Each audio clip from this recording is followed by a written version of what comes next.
Gene Kelly's perfectly manicured hands were covered in blood as he helped Errol Flynn to his feet, both Hollywood legends standing amid the wreckage of what had been the Cocoanut Grove's most elegant dining room just 10 minutes earlier. Overturned tables, shattered champagne glasses, and unconscious men in expensive suits littered the floor around them, while sirens wailed in the distance and club security tried to restore order to the chaos. "Well, old boy," Flynn said, wiping blood from his split lip with a grin that somehow made him look more dashing than before. "I would say that went rather well." Kelly surveyed the destruction they had caused and realized that in defending Frank Sinatra's honor, they had just created the most legendary brawl in Hollywood history, and possibly ended their careers in the process. It was 11:47 p.m. on March 23, 1952. And what started as an elegant evening celebrating Kelly's latest film had become the night that would get two of cinema's biggest stars permanently banned from every reputable establishment in Los Angeles. The fight that would become Hollywood legend began 3 hours earlier with what should have been a routine celebration. Gene Kelly had just completed Singin' in the Rain, and his friends had organized a congratulatory dinner at the Cocoanut Grove, the Ambassador Hotel's exclusive nightclub, where deals were made and careers were launched. Kelly arrived fashionably late, still riding the high of creating what he knew would be his masterpiece. The club was packed with Hollywood's elite directors, producers, leading men, and starlets, all mingling in the Art Deco splendor that had been entertaining celebrities since the 1920s. Jane, Errol Flynn's unmistakable accent, cut through the crowd as the swashbuckling star approached with a champagne flute in each hand. The man of the hour, though I must say, all that dancing in the rain nonsense seems terribly impractical. Kelly laughed and accepted the champagne. Flynn had that effect on people. His charm was so effortless that even his insults felt like compliments. At 43, the Australian-born actor was still devastatingly handsome, though years of hard living had begun to show around the edges. "At least I don't spend my time pretending to fence with rubber swords," Kelly shot back. "Touché." Flynn raised his glass to Gene Kelly, who makes movement look like poetry, even when he is soaking wet. They were joined by Frank Sinatra, who had been Kelly's co-star in Anchors Away and remained one of his closest friends. Sinatra looked uncharacteristically subdued, his usual swagger replaced by something that looked almost like anxiety. "Frank, you look like someone stole your favorite fedora," Flynn observed. "What is eating you?" Sinatra glanced around nervously. "There are some guys here tonight I would rather not run into. Studio politics, you know." Kelly followed Sinatra's gaze to a table across the room where 3 men in expensive suits were holding court with several young actresses. He recognized them immediately. Mickey Cohen associates who had been trying to muscle their way into Hollywood's entertainment business through intimidation and protection schemes. "Ignore them," Kelly advised.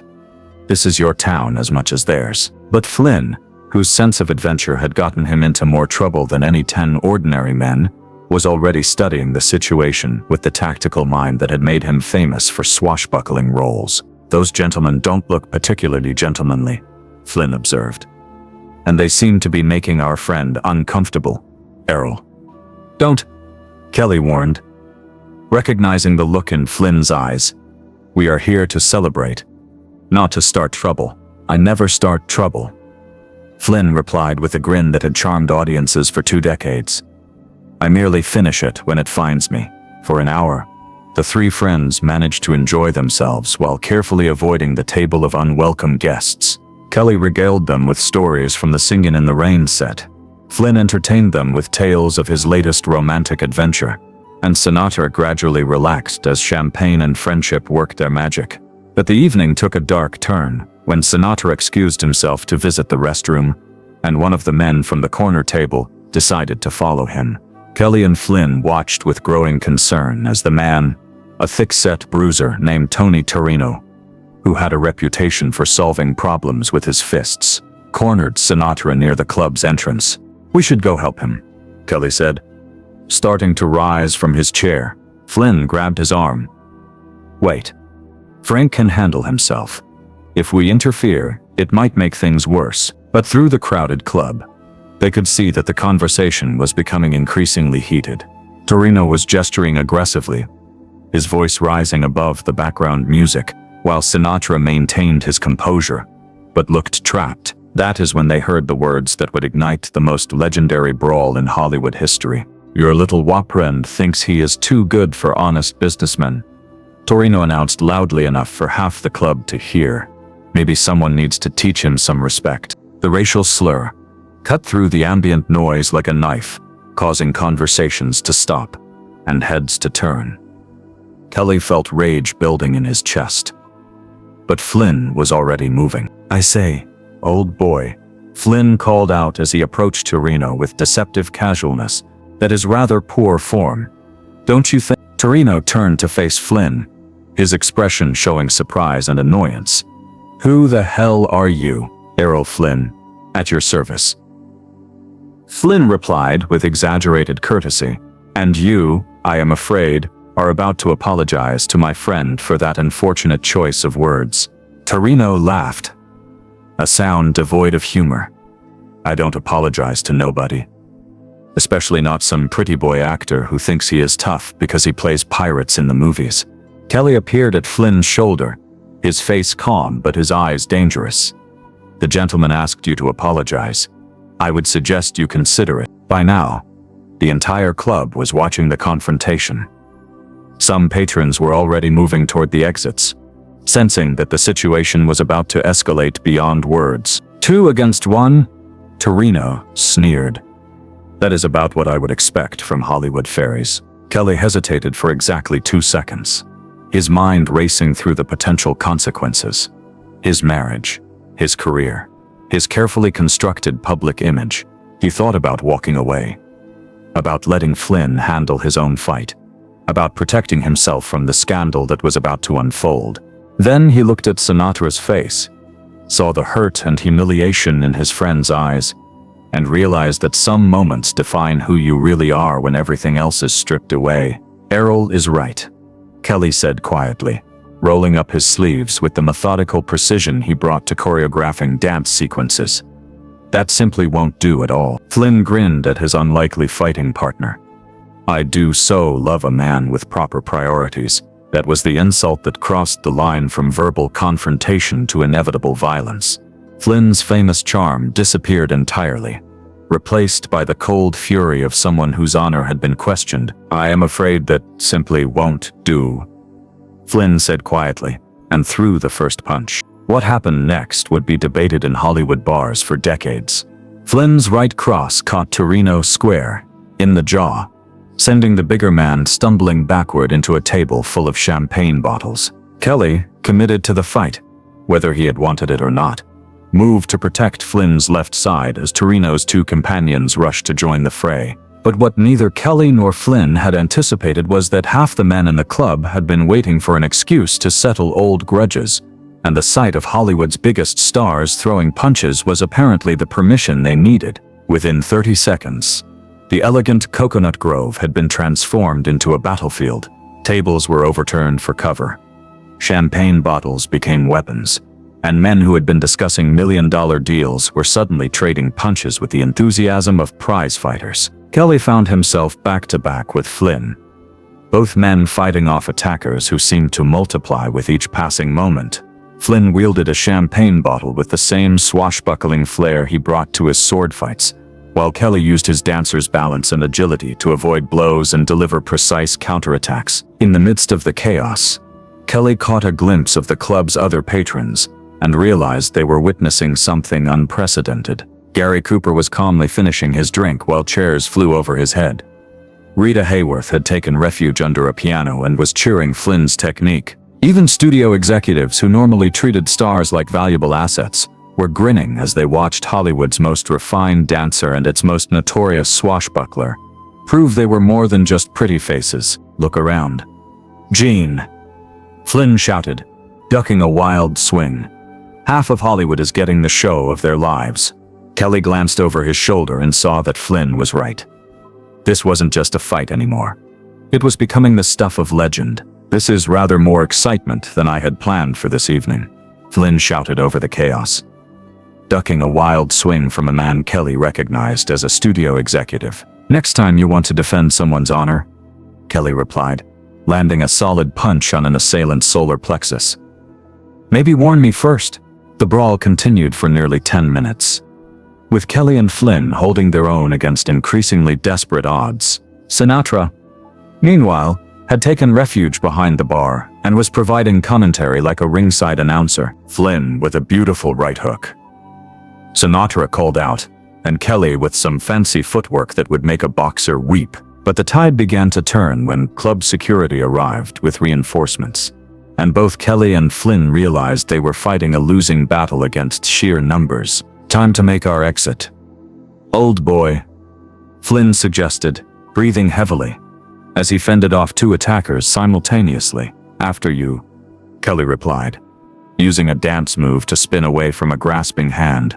The 3 friends fought their way toward the club's back exit, leaving a trail of unconscious and groaning bodies in their wake. By the time they reached the alley behind the Ambassador Hotel, police sirens were wailing, and the Cocoanut Grove's management was surveying thousands of dollars in damages. "Well," Flynn said, straightening his tie despite his torn jacket and split lip. That was invigorating. Kelly looked at his bloodied knuckles and ruined tuxedo and realized they had just created the kind of scandal that could destroy careers. "Errol, do you understand what we just did? We defended our friend's honor against common thugs," Flynn replied, matter-of-factly. "I would say we acquitted ourselves rather well." Sinatra, who had emerged from the chaos with nothing more than a ruffled shirt, looked at his 2 friends with a mixture of gratitude and disbelief. "You guys are completely crazy and completely amazing." The consequences of the Cocoanut Grove brawl were swift and far-reaching. Within 24 hours, every major nightclub and restaurant in Hollywood had received the same message. Gene Kelly and Errol Flynn were no longer welcome on the premises. The official reason was disturbance of the peace. But everyone understood the real message. Stars who started fights, regardless of the provocation, were bad for business. Kelly's studio was furious, calling emergency meetings to discuss damage control and image rehabilitation. Flynn's handlers were equally upset, particularly since he was already on thin ice with several major studios due to previous incidents. But the public reaction was surprisingly positive. When news of the brawl leaked to the press, the story that emerged was not of reckless celebrities destroying property, but of loyal friends defending each other against thugs and bullies. "Hollywood Knights defend honor in epic brawl," read one headline. Another proclaimed, "Kelly and Flynn show that chivalry isn't dead." The men they had fought, Mickey Cohen associates trying to intimidate legitimate entertainers, were quietly arrested on unrelated charges and encouraged to take their business elsewhere. The message was clear. Hollywood would protect its own when necessary. Flynn characteristically saw the entire incident as a grand adventure. "We have been banned from every respectable establishment in town," he told Kelly with evident pride. "That makes us the most dangerous men in Hollywood." Kelly was more reflective about the experience. "I never thought I would be the kind of person who solves problems with violence. But when I heard what they called Frank, you discovered that some things are worth fighting for." Flynn finished, "That is not something to regret, old boy. That is something to remember." The friendship between Kelly and Flynn was strengthened by their shared experience of defending Sinatra's honor. They continued to socialize, though at private parties rather than public establishments, and Flynn became one of Kelly's most trusted confidants. Years later, when Flynn's health began to fail due to his legendary excesses, Kelly would be one of the few friends who stayed loyal to the end. The bond forged in the chaos of the Cocoanut Grove brawl proved stronger than career considerations or social pressure. That night at the Grove wasn't about fighting, Kelly reflected near the end of his life. It was about friendship, about standing up for people you care about, about understanding that some principles are more important than convenience. The epic bar brawl that got Gene Kelly and Errol Flynn banned from every club in Hollywood became the stuff of legend. But the real story was about loyalty, courage, and the recognition that true friendship sometimes requires you to risk everything for the people who matter most. Flynn died in 1959, but Kelly never forgot the lesson his swashbuckling friend had taught him that night. That honor isn't about avoiding conflict, but about knowing which conflicts are worth having. And perhaps that was the most important choreography Kelly ever learned. Not the steps you perform on stage, but the stance you take when the people you love are threatened. The movements you make when character matters more than career. The dance of loyalty that happens in moments when nobody is watching except your own conscience. The fight that got them banned from every club in Hollywood wasn't really about violence. It was about values. And in the end, that made all the difference.